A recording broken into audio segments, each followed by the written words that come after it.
beberapa buah ya untuk contoh ya. Nah, jadi ini jenis distorsi ya. Ada dikatakan dia posisi melintang seperti ini ya. Ini gambar distorsi yang melintang ya. Jadi arah tarikannya ke dalam ya, ke dalam. Nah, pasti kalau kita ngelas ini beberapa lapis lasnya ya, bukan satu lapis, mungkin ada 3 lapis ya. Nah, yang ini dikatakan, yang kedua dikatakan memanjang ya. Jadi tarikannya memanjang ya. Nah, jadi tarikan itu sebenarnya ke arah benda itu yang kemungkinan bergerak ya. Kalau benda itu nggak akan bergerak, dia nggak akan tertarik, atau walaupun tertarik dia tertahan ya. Yang terakhir itu menyudut seperti ini, jadi dia seperti melengkung ya, melengkung. Baik itu kalau lasnya flat, dia akan bisa ke atas, bisa ke bawah. Kalau las T bisa ke kiri atau bisa ke kanan, tergantung pada posisi pengelasannya ya. Nah, ini cara pencegahannya ya. Ada macam-macam caranya supaya dia tidak terjadi cacat distorsi, supaya tidak lengkung. Ada macam-macam ya. Nah, yang pertama itu dengan menggunakan fixture. Di sini dikatakan menggunakan fixture. Fixture itu seperti penahan ya.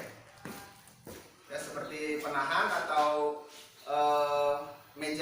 di meja las itu biasanya ada semacam ragung ya, atau penjepit. Nah, itu namanya fixture ya.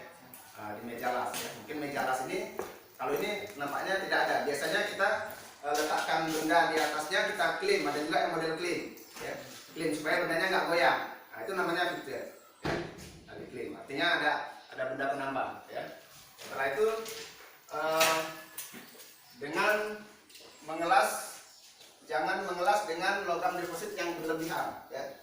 Jadi las itu ada standarnya. Kalau misalnya ketebalan lasnya biasanya itu 0,8 kali T ya. T itu tebal plat. Jadi kalau tebal plat 10 mili, berarti tebal lasnya itu 8 gitu ya. 0,8 kali T rumusnya. Jangan kamu las sampai 20 mili atau sampai 15 mili, itu mubazir ya. Mubazir dalam misalnya kekuatannya. Percuma saja kita las tebal kalau platnya tipis ya. Kalau bodi mobil itu kenapa nggak pakai las listrik supaya kuat ya? Karena percuma karena platnya juga tipis ya. Kalaupun kita kena benturan, itu yang rusak di platnya nanti ya. Jadi kita kasih tebal pun percuma ya.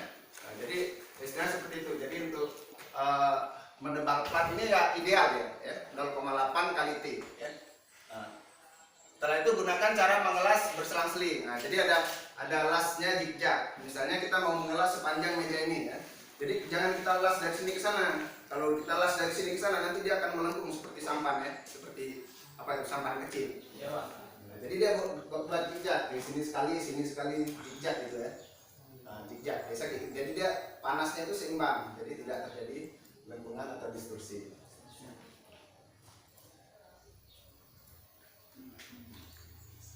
Selanjutnya itu mengelas dengan langkah mundur ya. Langkah mundur ini biasanya lebih cepat dan tipis ya, biasanya ya. Hasil lasnya itu lebih tipis ya, karena dia mundur ya. Apalagi dia kalau las vertikal yang down, dia vertikal kan ada las vertikal ya. Dia ada up, ada down. Kalau yang down itu pasti lebih tipis hasilnya. Kalau yang up lebih tebal karena lebih lama dia ya.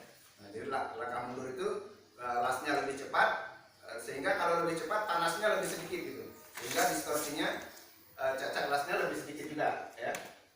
Setelah itu mengeset sambungan yang biasanya melengkung akibat tarikan. Jadi kita diharapkan yang poin kelima ini kita bisa memperkirakan di mana apa benda yang kita las, bagaimana pengelasannya, apa yang akan terjadi setelah dilas ya.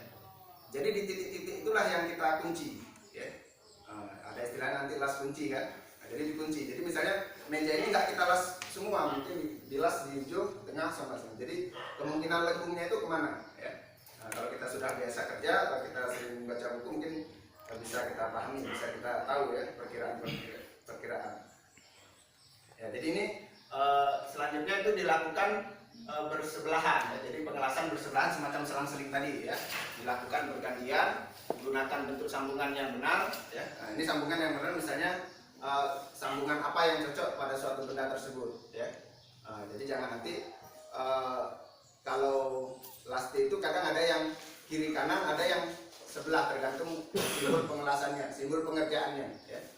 Misalnya benda las T seperti ini, ada yang dilas sebelah saja kadang, karena memang dia perlu sebelah. Nah, jadi yang seperti ini, yang sebelah sini nggak perlu ya, karena itu nanti gunakan bentuk sambungan yang benar tadi ya. Jadi kita ikuti simbol-simbol pengerjaannya. Ada yang memang harus dua-dua ada ya. Ada yang dua-dua tapi selang-seling, misalnya las T tadi di sini 5 cm, habis itu diloncat ya, dilas 5 cm, tidak dilas 5 cm, dilas lagi 5 cm, ada seperti itu.